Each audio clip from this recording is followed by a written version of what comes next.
Carolina Yepes, que será la encargada de esta charla. Gracias. Es Julio. ¿Me oyen y me ven? Yo te oigo y te veo. Sí, señora, muy bien. A ver, un segundo. Vamos a esperar. Somos, creo que, 18 asistentes. Entonces vamos a esperar un momento a que se terminen de conectar.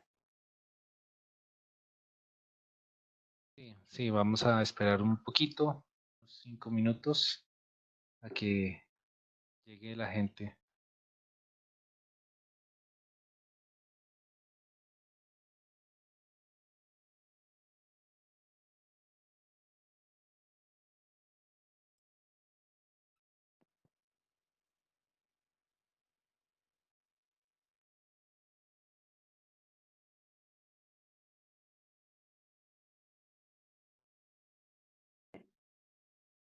Pues inicias la reunión. Ok, vamos empezando entonces. ¿Cuántas personas tenemos? Digamos, del potro. Entonces siempre se busca que esa receptora o la mamá de verdad, la que vaya a criar el potro, sea pues una yegua que sea muy confiable y que le vaya a transmitir esa confianza al potro. Eh, entonces, bueno, volviendo al ciclo reproductivo de la yegua, que se ha visto pues que hay yeguas que inclusive desde los 18 meses ya pueden estar quedando preñadas, pero lo ideal es que la yegua haya terminado de su desarrollo físico, en cierta forma su madurez mental y también su desarrollo reproductivo antes de que empiece en un programa de reproducción o que pues preñarla. Entonces, digamos que una edad más o menos es hacia los 3 años. Las yeguas tienen pues su ciclo estral, el estro es, o el ciclo estral mejor, es el tiempo que pasa entre una ovulación y la siguiente. En las yeguas este ciclo estral es de 21 días. Y el celo, el calor o el estro propiamente dicho, que es, digamos, cuando están receptivas al macho, son 7 días aproximadamente, pues eso es variable. Y la ovulación, que es cuando realmente puede haber una fecundación, sucede entre 24 y 48 horas antes de terminar ese celo. La preñez o gestación dura más o menos 11 meses, puede alargarse un poco o puede acortarse dependiendo de las condiciones propias de la yegua, de la raza, del ambiente, pero más o menos lo normal son 11 meses. A los 9 días del parto, la yegua vuelve a entrar en celo, se llama celo del potro, y es un celo que se usa muchísimo para volverla a preñar cuando, digamos, cuando están en programas de reproducción intensivo, por decirlo así. Y bueno, y todo esto en nuestros países tropicales, pues esto digamos que se da durante todo el año. Pero en países donde hay estaciones, pues esto depende muchísimo de las estaciones donde hay más luz, que son pues primavera y verano. Y además también pues teniendo en cuenta que con la duración de la preñez, la idea es que los potros van a estar naciendo igualmente en primavera y verano, que es pues donde las condiciones son también más favorables en cuanto a clima, en cuanto a recursos de alimento y demás. Entonces pues la idea es que en esos países se da más durante esa época e inclusive hay sitios en algún tiempo se usaban, no sé si todavía, por ejemplo, le dejaban prendidas más tiempo en las pesebreras a las yeguas o así para simular un poco pues el tiempo de luz para ver si se podía productivo en estos lugares. Después otro nace, pues es un animal que va a estar lactando más o menos 6 meses, pues cuando están en, en sitios, digamos, cuando no están en libertad, cuando están con nosotros en pesebrera, más o menos van a estar durante 6 meses lactando, y las yeguas preñadas pueden estar haciendo su actividad, pues depende de la actividad que sea, pero más o menos hasta los 6 u 8 meses de preñez pueden estar sin problema haciendo esta actividad, y ya después pues la idea es dejarlas sueltas en potreros, se les quitan las cerraduras y pues ya esperar a que llegue el momento del parto. Bueno, después entonces ya entramos a ver un poco las características del comportamiento de los caballos.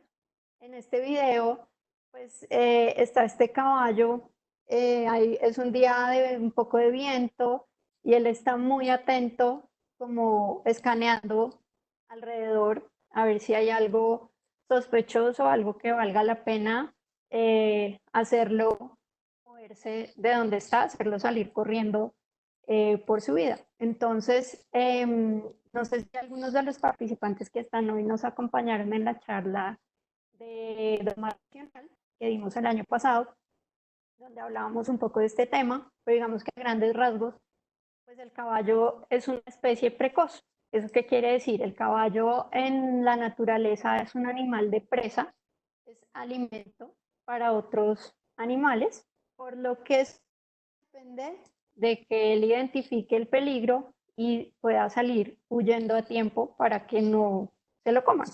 Entonces, esto hace que sea un animal que muy rápidamente después de nacer tiene que estar, tiene que incorporarse, tiene que alimentarse y tiene que ser capaz de salir corriendo con su manada si es que es necesario. Entonces son animales que muy rápido tienen que aprender las cosas.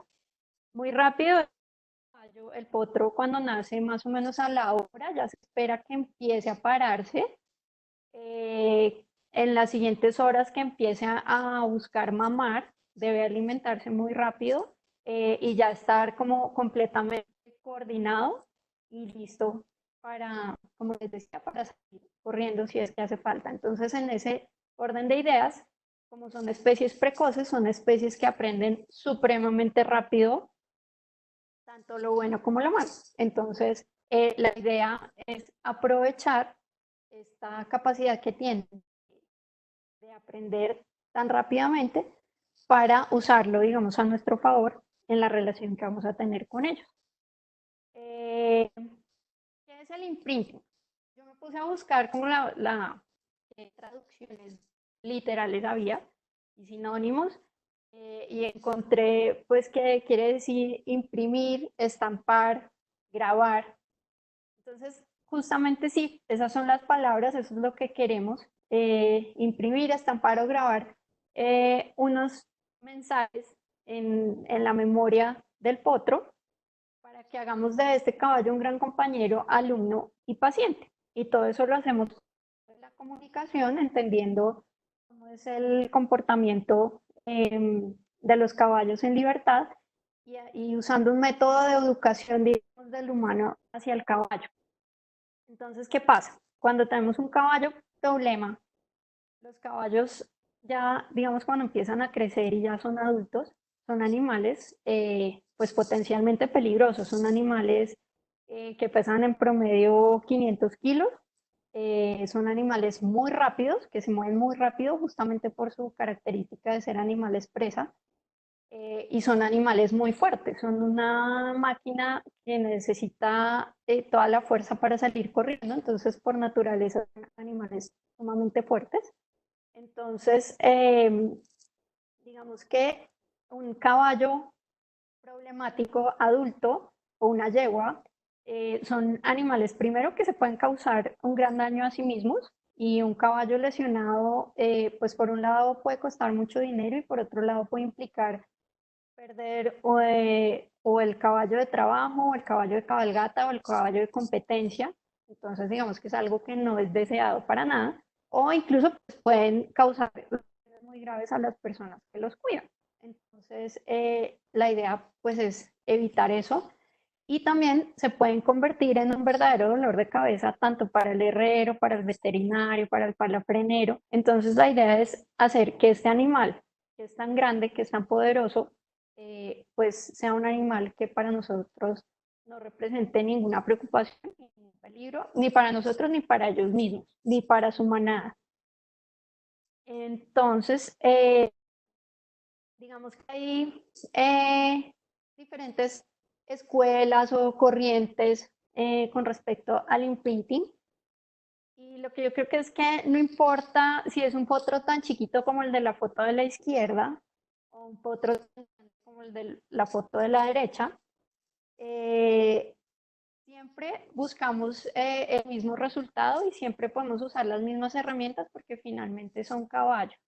Y digamos que si es un potro, un pony, digamos que de adulto no va a ser un caballo muy grande, igual nos pueden causar problemas. En uno de los sitios donde yo trabajé había un pony que era el reproductor y él sabía que era el reproductor y no sabía que era un pony. Entonces, este caballo, cuando lo iban a sacar, tocaba que fueran tres palafreneros, tres hombres, y entre los tres sacaban al pony. Entonces, no importa que sea un caballo chiquito, igual nos puede representar problemas. O que sea un potro grande como el de la derecha, que eso, no recuerdo, este caballo debía ser un potro de percherón, que son caballos de tiro pesado, que son sumamente grandes, que son caballos que adultos pueden pesar 1 tonelada o más, que lo que tienen de grandes lo tienen de buenos y de tranquilos, pero son animales muy grandes. Entonces, pues también es ideal que cooperen con las cosas que nosotros necesitamos hacer con ellos, con el herrero, con el veterinario, con el palafrenero, con el dueño, con la persona que lo maneja. Entonces vamos a ver algunas de las, digamos, de lo que se hace en el imprinting. Como les digo, hay muchas escuelas. Hay unas que dicen que se haga así, otras que se dice que se haga así. Digamos, en mi opinión, yo creo que esto se debe hacer de acuerdo, o sea, cada uno puede ir haciendo su propia receta, hay mucha información y cada caballo es un mundo diferente, entonces cada uno puede ir como de acuerdo a lo que su propio caballo le está diciendo, eh, ir descubriendo qué funciona, qué no, qué le gusta, qué no, qué le parece y qué no. Lo que sí siempre creo que tenemos que tener en cuenta es que pues el imprinting se va a hacer con animales muy chiquitos, digamos, e indefensos en cierta forma, por lo que debemos ser muy respetuosos y procurar siempre su bienestar. Eh, y pues usar, digamos, materiales y técnicas que de ninguna manera les puedan causar daño, porque justamente se trata es de evitar eso. Eh, entonces, pues vamos a ver acá algunas imágenes. Entonces, hay algunas escuelas que son partidarias, digamos, de empezar a hacer el imprinting desde el mismo momento en que el potro nace. Entonces, ¿qué buscan hacer? La idea es como tener contacto con todo el potro, tocarlo, acariciarlo, tocarle las patas, flexionarlas, estirarlas, meter los dedos en las orejas, en los hollares, en los huequitos de la nariz, en la zona perineal, tocarles las costillas, toda esa parte y hacerlo desde el mismo momento en que el potro nace y pues a partir de ahí seguir trabajando. Una cosa súper importante a tener en cuenta, no importa en el momento en que empecemos a hacer esto, es que hay que hacerlo bien y saber qué es lo que se está haciendo, porque si no se hace bien, como les decía hace un rato, lo que empecemos a hacer mal, el caballo lo va a aprender mal y lo va a aprender rápido. Entonces, lo que podemos causar son problemas en lugar de un beneficio. Eh, Hay otros entrenadores que prefieren esperar unos días para empezar este contacto con el potro. Aquí en estas fotos él se llama Kenny Knowlton, él es juez de la Asociación Americana de Caballos Cuarto de Milla, es herrero profesional y también hace entrenamiento de caballos. Él es de Estados Unidos, pero vive hace muchos años en Brasil. Y esto fue en un curso que hicimos acá en el Valle del Cauca. Y ahí él nos estaba enseñando un poco sobre su técnica. Entonces, acá, si ustedes ven la foto de la izquierda, en la esquina superior derecha de la foto de la izquierda se alcanza a ver un pedacito del cuerpo de la mamá del potro. Y está separado por esta reja de la mamá, entonces la mamá está muy cerquita, la puede ver, la puede oler, la puede oír, pero él está aparte. Y digamos que acá lo que se está buscando es lo mismo, tener ese contacto de caricias y otra parte que es súper clave en el imprinting y en posteriores etapas de entrenamiento es controlar el movimiento del caballo, es súper importante. Si uno controla el movimiento del caballo, básicamente controla su mente. Entonces, digamos que si el potro ahí quiere irse para atrás, quiere saltar por encima del brazo, se mueve, la idea es que él entienda que no se va a poder salir de ahí. Entonces, digamos, ahí lo controla un poco con la mano, con el brazo. Detrás de la cola él tiene una pared, entonces no tiene mucho espacio donde moverse. Y obviamente de una manera muy suave, muy delicada, muy tranquila, en un estado de ánimo muy calmado, pues la idea es empezar a tocarlo y todo con los caballos siempre todo lo que se hace por un lado se hace igualito por el otro lado. Esto, por ejemplo, él decía que más o menos empezarlo como a los 10 días, hay personas que están de acuerdo con eso y dicen porque pues es permitirle un poco al potro ser potro, estar con su mamá, crear ese vínculo con su mamá, eventualmente estar en una manada o algo así, como permitir esos primeros días, como desarrollar un poco eso y ya después sí, pues como a intervenir en la parte de su entrenamiento. Eh, Otra parte que es súper importante cuando se tienen potros es ponerles el cabezal y que lo acepten.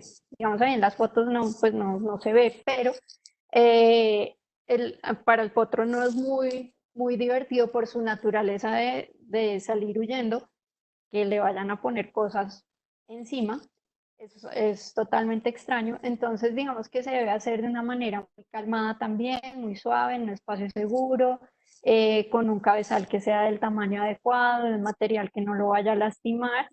Y empezar a familiarizarlo, a ponérselo de a poco, ya cuando lo acepta bien se le deja puesto y en algunos sitios se los dejan puesto ya de largo, o sea, no se lo vuelven a quitar, digamos, en un buen tiempo, como para que ya él esté acostumbrado y sea mucho más fácil también en el momento de una que se necesite, de una emergencia o algo, pues tener de dónde manejar al potro. Entonces esa es otra parte que es súper clave. Hay unos que lo hacen desde más chiquito, como ven en la foto de abajo a la izquierda, hay otros que esperan a que ya esté un poco más grande, que tenga 3, 4, 5 meses para empezar a poner el cabezal. Aquí está otra vez Kenny Norton, ahí está trabajando ya con un potro más grande, yo creo que este potro ya va a tener como unos 5 meses más o menos. Entonces empieza a trabajarlo, como ven, este potro ya tiene un cabezal puesto y tiene una cuerda enganchada al cabezal. Entonces ya ahí es empezar otro tipo de trabajo. Aquí ya va a empezar a hacer que el potro se mueva en la forma que él quiere, entonces lo primero es que él empieza a hacer movimientos de desplazamiento hacia un lado, desplazamiento hacia el otro. Es mucho más fácil conseguir que el caballo se mueva hacia el lado cuando él no sabe, a pretender que vaya hacia adelante con nosotros. Entonces, primero se buscan movimientos laterales y después sí ya se le pide que vaya hacia adelante, que pare. Y digamos, aquí lo mismo, vuelve el tema de controlar el movimiento. Nosotros no queremos un caballo ni que se esté quedando atrás, que tengamos que estar jalándolo, ni que se resista a que lo llevemos con la cuerda, ni tampoco que nos sobrepase y que él sea el que nos jale a nosotros. Queremos un caballo que camine al lado nuestro y que si giramos a un lado o al otro, él gire también. Y en esta parte del entrenamiento se le van a empezar a enseñar movimientos que van a ser súper útiles cuando el caballo se empiece a montar. Entonces se va como enganchando. Cuando son chiquititos, digamos, pues se usa mucho, son como las manos, se usan toques suaves, contactos suaves, sesiones muy cortas, porque están muy chiquitos, sesiones de 10, 15 minutos. Y en la medida en que van creciendo, pues estas sesiones se van incrementando y digamos que ya un poco, sin ser violentos, pero se puede usar un poquito más de fuerza, de presión en la cuerda y ese tipo de cosas, pues en la medida en que ellos van progresando en su desarrollo. Entonces, en estas fotos, este es un ejemplo. Este señor se llama Ignacio, él es entrenador de caballos árabes de Argentina. Y él en estas fotos estaba entrenando esta potranca que también debe tener unos 6 meses para una exposición. Entonces, por ejemplo, aquí ya vemos como una aplicación útil de todo esto. Estos caballos desde tan chiquitos empiezan a ir a competencias, a exposiciones, los juzgan por su conformación, por sus movimientos. Y los caballos árabes en particular tienen que pararse como ven en la foto de abajo a la izquierda. Esa es la forma en que ellos tienen que pararse frente al juez. Si se fijan, tienen sus dos manos adelante, una al lado de la otra, y las patas, las traseras, está una pata más atrás de la otra, y la cabeza levantada. Entonces, digamos, pues lograr esto con un animal tan chiquito, pues no es tarea fácil. Entonces aquí justamente podemos ver una foto arriba a la izquierda. Primero se está como resistiendo, está asustada, se quiere ir para atrás. En la siguiente, ¿qué hace él? Pues él afloja un poco la presión, vuelve y empieza. Y en la siguiente foto ya vemos pues que logró el objetivo, y en la última pues vemos el premio, la caricia, el abrazo, y seguramente que él ahí terminaría su sesión porque ya consiguió el resultado que quería. También esto se trata mucho de probar, si no funciona, retroceder, volver a probar, cambiarle el método, y una vez que tenemos el resultado, antes de que el caballo se sienta agotado, parar y dejar la tarea así, pues por ese día. ¿Para quién es útil el imprinting? El imprinting es útil principalmente, pues, obviamente en los sitios donde se dedican a la cría de caballos, en criaderos de árabes, cuarto de milla, caballos de carreras, caballos que van a alguna competencia por alguna razón. Digamos, hay sitios, especialmente, no sé, en países como Argentina y Brasil, pues así vecinos, en que la cantidad de crías que pueden llegar a tener al mismo tiempo son pues impresionantes, son muchos, muchos potros al mismo tiempo. Entonces, para ellos igualmente, más adelante manejar unos caballos más grandes que sean, entre comillas, totalmente salvajes, pues va a ser un súper dolor de cabeza. Entonces, digamos, en estos sitios, pues lo usan muchísimo, ya es como parte de su rutina. Y en sitios también donde eventualmente tienen crías, o donde está la persona que tiene su yegua y quiere tener una cría de su yegua, y pues también tener un contacto cercano con el potro. Entonces, por ejemplo, acá, pues no sé, los de la derecha son una yegua árabe de competencia, por eso tiene como esa máscara que ven, le cubre como hasta más atrás del cuello, y esto se lo empiezan a poner antes de competición porque hace que el pelo se le ponga súper bonito, súper brillante.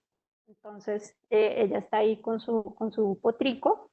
El potro de la izquierda era de un sitio donde hay caballos y bueno, hubo una cría, y los de abajo a la izquierda, la yegua y el potro, ellos eran de un criadero de caballos pintos. Entonces pues ahí también, digamos, siempre donde haya un potro, pues va a ser súper útil el imprinting. Entonces, como les decía, pues hay unos como domadores que han sido como los líderes, los precursores del imprinting. Hoy en día pues hay muchas, muchas personas que lo practican, gente alrededor del mundo usándolo, cada uno va creando como su propia receta, pero pues para mí es los que les voy a mostrar a continuación, son como los referentes pues. Y como les digo, la idea, esto más que decirles hagan A, B o C, o para mí la fórmula mágica es esta, más allá de eso, es como dejarles la curiosidad, y dejarles como algunas cosas clave por si ustedes después o quieren investigar más al respecto, o al final tienen más preguntas. En fin, es como mostrarles un panorama de todo esto.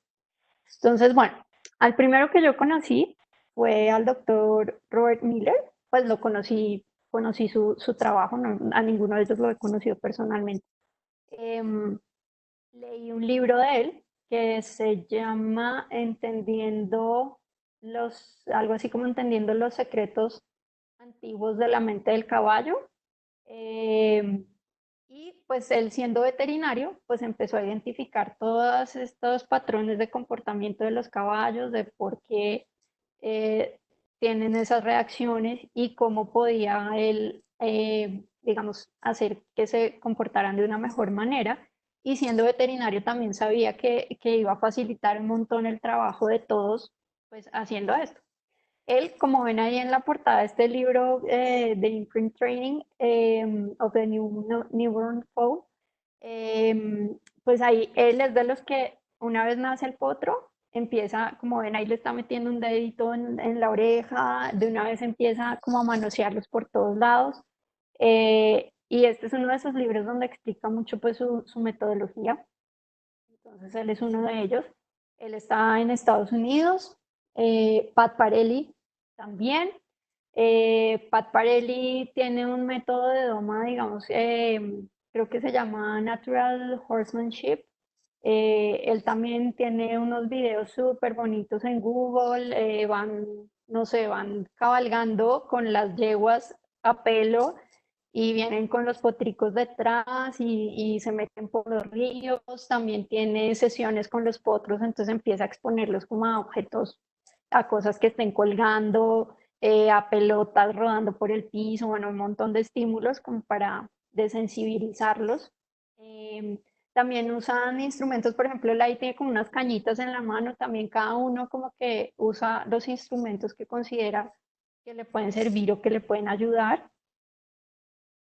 Aquí a la izquierda está Monty Roberts. Monty Roberts es como el papá del lado más racional, diría yo. Él tiene una historia súper interesante y es que su papá fue como el campeón mundial del maltrato al caballo, o sea, él creció viendo todo tipo de brutalidades que el papá hacía con los caballos y pues a él eso no le gustaba y él creció en el oeste americano. Entonces él en algún momento se fue a observar cómo se comportaban los Mustangs, cómo eran en la vida, pues en su vida normal, en libertad. Y ahí él fue el que empezó también a aprender y a tener como esa visión de cómo es el caballo en libertad y cómo podía él crear un lenguaje para comunicarse con los caballos. Y si ven en la foto, abajo a la derecha, o sea, en la foto a la izquierda, abajo a la derecha dice Ecus. Ese es como el nombre que él le puso a ese lenguaje de comunicarse con los caballos y él tiene, de hecho, una universidad online donde también dicta un montón de cursos. Él tiene un sitio en Estados Unidos abierto al público para ir a aprender, ir a ver, bueno, hacer cursos, etcétera. Y aquí pues está trabajando con un potrito pues muy chiquito, entonces ahí está usando también, usan mucho las cuerdas para ayudarse. Como les decía, todo es desde el buen trato, materiales súper suaves, movimientos que no los vayan a lastimar. Hay que ser muy, muy, muy profesional y estar muy seguro de lo que se está haciendo.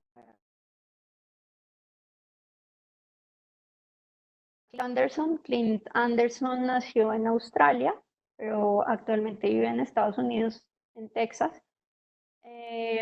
Y también tiene su propio método de entrenamiento, pues tanto para otros como caballos adultos. De hecho, todos ellos, ¿no? Todos trabajan también con caballos adultos. Y también usa varas, o sea, cada uno tiene como sus metodologías diferentes. Pero como les decía, para mí es como aprender un montón de todos. Yo pensaría que hay que practicar en compañía de gente que sepa, de gente que tenga la experiencia. Y bueno, y empezar los que tengan la oportunidad de tener sus potros en la casa o tengan la oportunidad de trabajar con los, pues buenísimo que puedan empezar a practicar, pero siempre desde, como desde esa idea de que hay que ser súper, súper responsables eh, para tener un excelente resultado y pues para no ir a hacer un daño con el potro. Entonces, pues más o menos eso era lo que tenía para contarles. Me encantaría saber si tienen preguntas, oírlos, verlos. No sé, Julio, tú que estás moderando.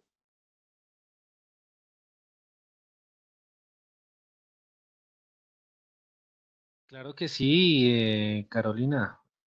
Aquí en el chat de hecho hay una pregunta, Ujú, la hace José Cardoso. ujú. Dice, en caballos adultos ya no aplica el imprinting. Ejemplo, cuando el caballo cambia de dueño? Hola José, qué chévere que estés conectado. No, digamos que el imprinting es básicamente para potros chiquitos. Ya más adelante, pues entonces se trabaja lo que es la doma racional o corrección de problemas con caballos adultos. Está también el método de join up, que es como que hagas esa conexión con tu caballo. Entonces digamos que sí, ya cuando son adultos ya se empiezan a usar otras metodologías diferentes al imprint. Ya. Em, yo tengo otra pregunta, Carolina. Ujú. El cerebro del caballo, ¿sí? El cerebro del caballo, ¿cómo absorbe la información? ¿Si a base, pues, de la experiencia, del aprendizaje o hay algún método especial? Digamos que ellos aprenden de la experiencia y también aprenden muchísimo por repetición. Entonces, desde chiquitos hasta que son grandes, hasta que son caballos de alta competencia o lo que sea, es hacerlo una y otra vez hasta que veamos que el caballo aprendió, aparte con pasos chiquitos, ¿no? No pedirle de una vez que vaya a ser pues el caballo olímpico, ¿no? Sino dando pasos chiquitos. Y como les decía, una vez que uno ve que el caballo hizo lo que uno quería, digamos en un caso de un caballo adulto, si la sesión estaba planeada para, no sé, 40 minutos y el caballo hizo algo que siempre le ha costado mucho trabajo, lo hizo en 10, pues ese día apague y vámonos, lo felicitamos y se va a descansar. Con los chiquitos igual. Entonces, eso también se busca como unos espacios, unos tiempos cortos, porque si el caballo se agota, igual que los niños, igual que nosotros, después de un tiempo ya tampoco van a aprender. Entonces es como también manejando tiempos, entonces es como por experiencia, repetición y manejando los tiempos. Mm, por el chat hay otra pregunta, también los animamos a que puedan abrir su micrófono y preguntarle las cosas a Carolina que quieran sobre la charla, sobre este tema. Hay otro tema, hay otra pregunta que es que la hace es ¿este proceso lo debe realizar una sola persona o puede hacer un equipo? Muy buena pregunta. En mi opinión, yo creo que si es un equipo que está en la misma sintonía, que están todos en la misma página, todos manejan la misma información, la misma metodología, puede hacerse en equipo, pues porque además uno nunca sabe pues en qué momento una persona un día no va a poder asistir, ¿sí? Entonces me parece que en ese sentido sí se puede hacer. Ahora, un imprinting, pues si se para, esto, por ejemplo, hay escuelas que dicen que se hace, por decir algo, 15 días y luego se para hasta que el potro tenga 6 meses, por decir algo. Entonces, pues si no se, por alguna razón no se pudo hacer un día, pues tampoco es que vaya a ser tan grave. Y si no, pues sí, lo ideal es que sea una sola persona, porque si no también el potro va a empezar a confundirse, porque entonces Pepito viene y lo tiene así acorralado y el otro viene y entonces más bien le pone la cuerda y lo jala, ¿sí? Entonces, mientras reciba la misma información, que no se vaya a confundir, pues se puede manejar bien sea una sola persona o un equipo que esté bien consolidado. Mm, Carolina, ¿y cuánto tiempo, en cuánto tiempo se puede llevar a cabo este imprint? Como les decía, este de cuando están tan chiquitos, más o menos 10 días ya puede ser un tiempo suficiente y luego dejarlos descansar. Y ya cuando empiezan a estar más grandes, digamos de 6 meses en adelante, pues ya empieza a ser es un trabajo progresivo. Ya empiezan a aprender como el kinder, que les va a servir para la primaria, que les va a servir para el bachillerato, que les va a servir para la universidad. O sea, ya a partir, dependiendo del sitio, pues, pero ya a partir de los 6 meses del año ya va a ser una cosa que se va a volver, digamos, continua y progresiva. Mm, interesante. Eh, ¿Alguna otra pregunta que tengan los participantes? Carito, Yo me perdí un poquito. El printing es básicamente como un acondicionamiento a un potro pequeño. ¿Hasta qué edad iría como esa comunicación, como ese acercamiento con el potro cuando tú dices que es pequeño y que adelante, de ahí en adelante es bueno, es doma. Entonces, como desde qué edad hasta qué edad se considera lo uno y desde qué edad empieza lo siguiente, o si se traslapan, o cómo es esa relación entre la doma y el printing. Hola Pili, qué chévere también que estés conectada. Bueno, entonces, mira, el imprinting digamos, básico, lo llamaría yo, que es el potro muy chiquito. Hay unas escuelas que recomiendan hacerlo desde el mismo momento en que el potro nació, inmediatamente nace, y extenderlo, digamos, esos primeros días hasta 15, 20 días más o menos. Hay otros que prefieren esperar más o menos 10 días después del nacimiento, arrancan, también trabajan unos 10 días y después vuelven a parar hasta que el potro tenga 6 meses más o menos. Y hay otros que pues lo hacen de manera como continua durante todo ese tiempo.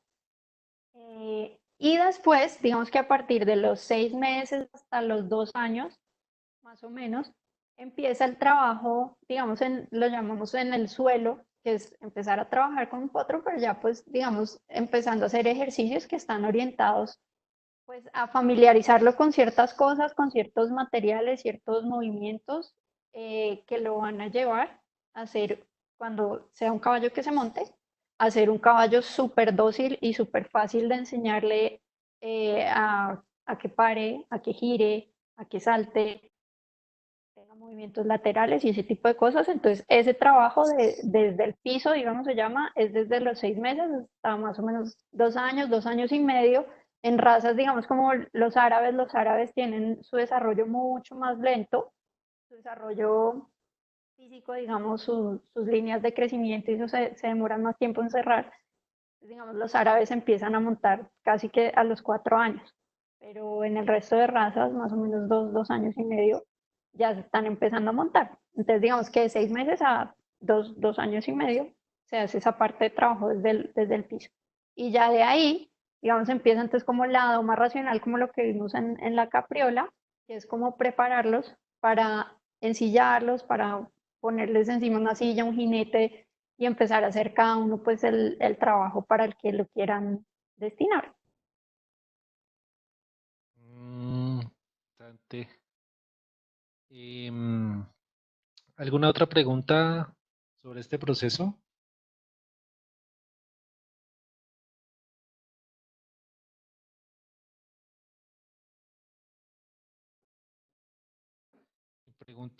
Pregunta José otra vez. Para nuestros caballos de paso fino, ¿existe algún imprinting que los caracterice? José, mira, pues yo tuve la experiencia en los últimos años que estuve muy metida en el tema de doma racional y eso con los caballos. Yo no sé hoy en día porque hace rato que no tengo contacto directo con gente de caballo criollo colombiano, es decir, paso fino, trocha, trote, etcétera. Pero en ese momento yo me acuerdo que ellos mismos decían, los chalanes, que el caballo de paso fino era un caballo muy temperamental, que era un caballo muy difícil de manejar, que era un caballo necio, terco, y resulta que no, que los necios y los tercos eran los que estaban entrenando los caballos. Entonces yo no sé si ellos yo creo que dependiendo del criadero y eso, ellos han ido como aprendiendo todo este tipo de técnicas y herramientas. De hecho, yo tuve una experiencia muy interesante en algún momento cuando estaba haciendo doma racional. Yo hacía unos cursos con Italcol y ellos me llevaban a criaderos y a sitios y era con gente de paso fino y eran puros hombres. Se sentaban 20 ahí a ver qué era lo que yo iba a decir. Pues esto ya en vivo con un caballo y todo el tema y ellos me llevan a mí el potro salvaje para domarlo. Y no sé, al cabo de 2 o 3 horas, pues el potro estaba montado. Entonces ellos me decían que lo que yo había hecho en esas 3 horas, ellos se demoraban 6 meses en hacerlo. y que lo que habían aprendido ese día les servía un montón. Y a veces me volvían a invitar al mismo sitio y entonces yo volvía a los 3 meses al mismo sitio y los veía que seguían haciendo lo mismo que hacían antes de que yo fuera. Entonces es un poco más, o sea, el caballo de paso fino es un caballo más, es un caballo más como un percherón, es un caballo más como un caballo de salto, es un caballo más como un caballo de polo. El tema es el manejo que tienen. Entonces, yo, lo que te digo, yo me imagino que en la medida que ha ido pasando el tiempo, según el criadero y eso, pues se habrán ido interesando en como en usar más estas herramientas de trabajo más amigable, por decirlo así, con los caballos. Entonces, depende más es de eso que de la raza como tal. Ya. Aquí pregunta Maca y Mami. Ya Ujú. sabemos Hola, quién Maca y es, Mami. creo. ¿Podrías poner un momentito la presentación en la definición de imprinting? Ah, claro que sí, devolvámonos. Maca y Mami.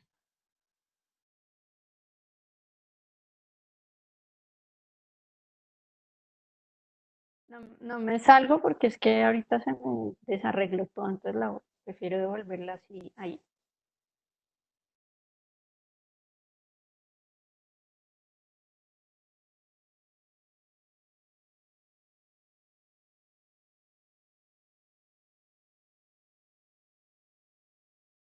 Ay, la, la comunicación con el caballo tiene que ser permanente, entonces, en este proceso. Sí, total. Y una comunicación, digamos, en el lenguaje que ellos entiendan, eh, que es el lenguaje corporal, básicamente, eh, de señales, de la actitud, de la calma. em, Tratarlos duro con fuete y todo eso, ¿sí es efectivo o para más mí bien no. llevarlos con ternuritas y con...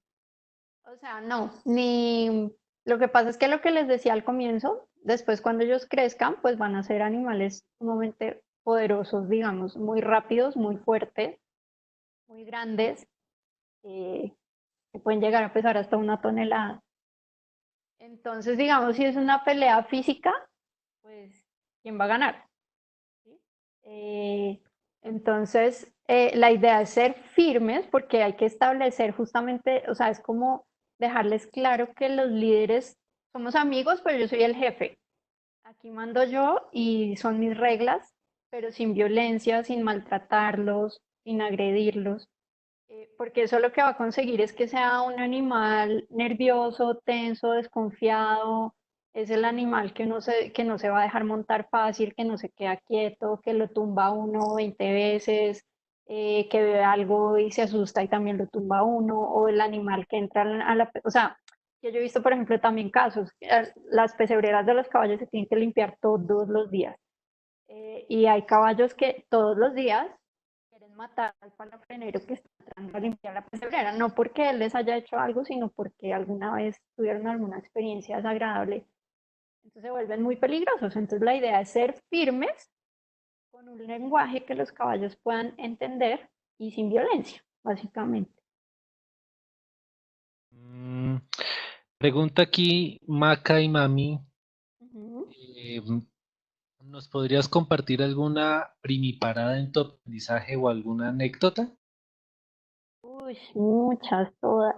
Y Juan, Cuando, dime. y Juan Henao pregunta, dice, cordial saludo, por mi experiencia como herrero, yo siento que ellos se acuerdan muy bien de cómo los tratas, no importa cuántos años pasen.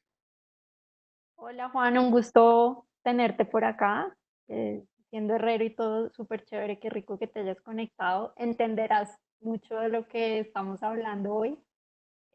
Bueno, se me olvidó mencionarlo, digamos, parte dentro del imprinting, en esto que les decía que de tocarles las orejas, la nariz, la cola, todo, también se usa mucho tocarles las patas, eh, flexionarlas, extenderlas y golpear como, cuando están bien chiquitos, es como golpear con la mano el casco, como simulando lo que va a pasar con el herrero más adelante y cuando ya están más grandes se pueden empezar a usar herramientas de herrería como la escofina para que ellos empiecen a sentir ese roce y ese sonido y todo eso. Ahora que Juan intervino, pues gracias porque me acordé de eso.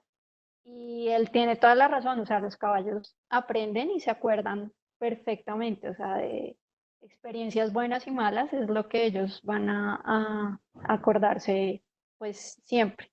Y personas como Juan, que trabaja con caballos todo el tiempo, son los que se ven súper beneficiados de un caballo bien educado, porque le van a hacer su vida mucho más fácil, mientras que un caballo problemático pues va a ser un dolor de cabeza. Mm, y la anécdota. Ah, bueno. No, pues eso sí, todas. O sea, cuando yo empecé en esto, pues la ignorancia no tiene miedo. Y creo que pasaba el mismo tiempo en urgencias que con los caballos. O sea, perdí la cuenta de las veces que me caí. Cuando empecé a montar, montaba sin casco. Error, me pegué en la cabeza 1000 veces. Me abrieron la cabeza. Por acá tengo una cicatriz de un mordisco. No, o sea, todo tipo de accidentes y mucho por ignorancia, porque no sabía, estaba aprendiendo, justamente, no sabía cómo manejarlos. Esto más que todo con caballos adultos, ¿no? Pero eran, eh, que ahorita vamos a unir ese tema, pero eran caballos que le daban clientes a una persona con la que yo estaba trabajando. Entonces eran caballos problema. Entonces eran caballos que eran de un manejo complicado, de un manejo especial. Y sí, o sea, me mandaron a urgencias más de una vez y tuve 1000 caídas y bueno, lo que les digo, yo perdí la cuenta de las veces que me he caído. También tuve oportunidad de participar en shows, en carreras, en, no sé, muchas cosas. Y ya ahí uno va aprendiendo y va entendiendo. También uno a veces de pronto piensa que la persona con la que uno empezó a aprender, esa persona es la que sabe todo y es así tal cual con comas y puntos. Y después en la medida que uno empieza a ver otras personas y empieza como a aprender de otras cosas y a ver otros resultados y a trabajar con otros caballos, también lo que les decía, uno empieza a hacer como su propia receta de como lo que le puede funcionar a uno mejor. Interesante, interesante, Carolina. Em, ¿Alguna otra pregunta que tenga el auditorio virtual en esta charla del imprinting? Hola, sí, yo tengo una pregunta, hablan con Juliana. Dale, dale, Juliana. Hola a Hola todos, hola Juliana. Carolina. Tengo una pregunta y es cómo te empezaste a involucrar tanto en los caballos. Tengo entendido que fuiste o empezaste haciendo veterinaria, pero cómo llegaste, por ejemplo, a tener experiencia siendo jinete y bueno, lo que nos contabas. Bueno, pues resulta que yo estudié, yo desde niña, como todos los niños, yo quería ser veterinaria, pero no como todos los adultos, terminé estudiando veterinaria y al final de la carrera me empecé a dar cuenta que pues que los caballos era como con lo que yo quería trabajar, entonces empecé a hacer las prácticas pues en medicina, digamos. Y hace un rato justamente le estaba contando a Julio. Ah, bueno, por otro lado, digamos, en mi familia, mi papá siempre desde chiquita me llevaba a fincas donde había caballos y para mí, si llegábamos a una finca y no había caballos, eso era, pues eso era muy raro, o sea, ¿dónde están los caballos? Para mí tenía que haber caballos, pues, para que fuera ese plan. Entonces, digamos, yo era jinete de potrero, pues, o sea, me montaba en un caballo y yo arrancaba y me iba. Entonces ya, y pues yo creía que yo montaba caballos. Entonces ya después de terminar la universidad, hace un ratico le estaba contando esa parte de la historia a Julio, en un agroexpo me encontré con un herrero y me puse a hablar con él y hablando con él descubrimos que su abuelita y mi abuelita eran primas hermanas. Entonces como, ay, ¿cómo así? Bueno, entonces empecé a salir con él a campo, pues a acompañarlo a errar y ayudarlo y aprendí a quitar y a poner herraduras y bueno, ese tipo de cosas. Y entonces algún día con él me dijo que había una persona que estaba viniendo de Argentina, que hacía doma racional, que por qué no íbamos a verlo. Entonces me fui con él, yo no tenía ni idea qué era eso. Y a mí me gustó lo que hacía, me le acerqué, empecé a escribirle, empezamos a hablarnos, él empezó a venir muy seguido a Colombia y empecé a trabajar con él. Entonces digamos que la parte de doma racional, lo primero lo empecé a aprender con él Y con él fue pues con él fue que me pasaron tantas cosas. Y entre esas fue que en las primeras salidas que hice con él, un día me dijo, tú montas, ¿no? Y yo, oye, yo desde chiquita, yo nací encima de un caballo. Y me montó en un caballo cuarto de milla y creo que hice como el oso de mi vida. El caballo, afortunadamente estábamos dentro de un circular cerrado y el caballo empezó a dar vueltas y no paraba y no paraba y daba vueltas y no paraba y la gente ahí mirándome. Y bueno, pues eso fue como mi primer, como este contacto que empecé a tener. Entonces de ahí ya él me empezó a enseñar y yo empecé a entender que sí, que yo me tenía encima de un caballo, pero que realmente ahí para allá faltaba un montón para aprender y pues empecé a aprender al tiempo a montar, la parte de doma, el manejo de estos caballos con problemas. Entonces digamos que ahí fue y una cosa fue llevando a la otra y digamos a través de ese trabajo con él conocí a mucha gente y más adelante me fui a Perú y después fui a Argentina y todo eso y fueron cosas que fueron surgiendo a partir de esa experiencia con él. Mm, Súper, gracias, Carolina. Wow. Bueno, chéverísimo, chéverísimo. Eh, pues nada, ya completamos la hora de conferencia. ¿Alguna otra pregunta de este auditorio virtual? ¿No? ¿Sí? ¿No? Bueno, bueno, pues primero que darle las gracias a Carolina. Aquí en el chat hay mucho agradecimiento. La charla, cómo errar un caballo por Juan Henao, la próxima. Ahí estamos hablando. No, muchas gracias y todo el mundo muy agradecido con Carolina. También Carolina, muchas gracias por haber compartido con nosotros este conocimiento que es muy valioso. Es es otra parte de este mundo maravilloso de los caballos. Muchas gracias. Y pues mm, la próxima cita, para hacerles extensiva la invitación, es dentro de 15 días, el próximo 18 de abril a las 4 de la tarde, vamos a tener una charla. eh, con un adiestrador argentino que pues valdría la pena que Carolina nos dijera quién es él. bueno, entonces ya como atando los cabos, pues como estamos todos en estos días de aislamiento y todo el cuento. Y como surgió esta inquietud como de Julio y de la Junta, pues como por crear estos espacios, por lo menos para mantenernos conectados, actualizados, aprender un poco más. Entonces, bueno, en un inicio pensamos en esta charla en la que estamos ahorita y después pues me acordé justamente de Diego. Diego es la persona a la que les estaba hablando hace un rato, como el domador famoso que llegó de Argentina hace no sé cuántos años, como 15 años. Pues se me ocurrió con él, hicimos muchísimos cursos en Colombia, muchísimos, estuvimos como unos 4 años rodando por Colombia, dando cursos, tratando caballos problemáticos, bueno, aprendiendo un montón. Y entonces como que se me ocurrió, me pareció divertido pues hacer un espacio similar a este con él dentro de 15 días. Y entonces con él pues vamos a tratar pues el tema de los caballos, cómo los maneja él, qué experiencias ha tenido, en fin. Pues es una persona, la verdad que con muchísima experiencia, ha volteado también por muchos países, pues su base ahorita es en Argentina, vive un tiempo en España, hasta en Brasil, compite a nivel profesional en Estados Unidos, es jinete de caballos cuarto de milla, también ha competido con caballos árabes, o sea, tiene mucha experiencia, lo he visto lidiando con caballos muy complicados. Entonces, y es una persona súper abierta, súper simpática, muy agradable. Entonces, pues me pareció genial que ahorita como que es más fácil organizarnos y acomodar horarios y bueno, sentarnos un rato ahí en el computador, pues no sé, oírle qué tiene para contarnos. Entonces están súper invitados dentro de 2 semanas.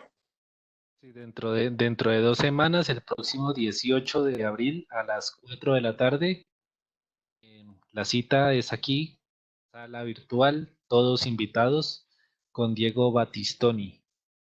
Bueno, entonces, pues quiero darle las gracias a todos los asistentes, a darle las gracias al asistente técnico de Uniandinos, a Carolina, muchas gracias por haber preparado esta charla tan amena y nos vemos en la próxima. Así que un abrazo a todos, muchas Yo gracias. quiero aprovechar para darles Dale. las gracias a todos también pues por su asistencia.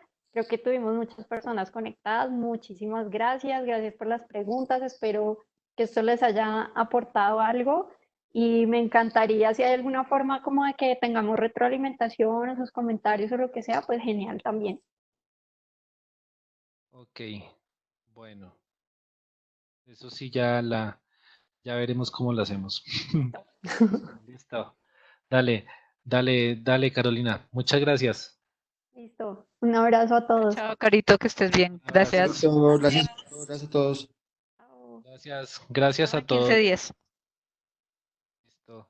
Chao, Julio. Gracias a ustedes. Chao. Muchas gracias. Chao. Muy amable. Gracias.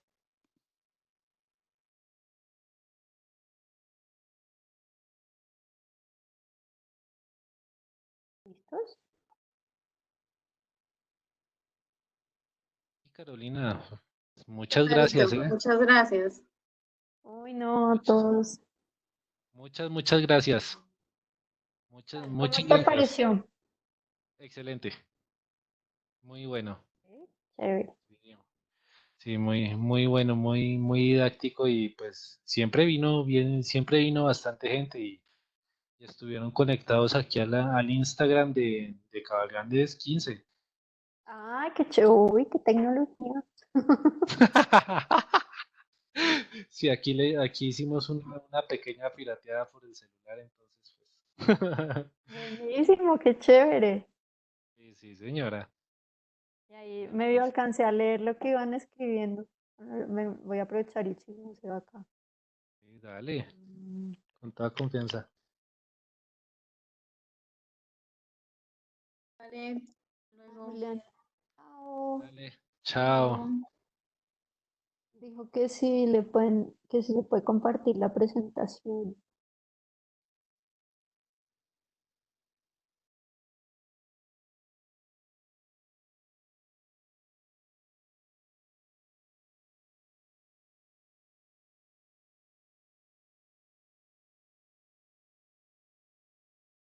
Xiomara, Xiomara, Xiomara. Ahora no está.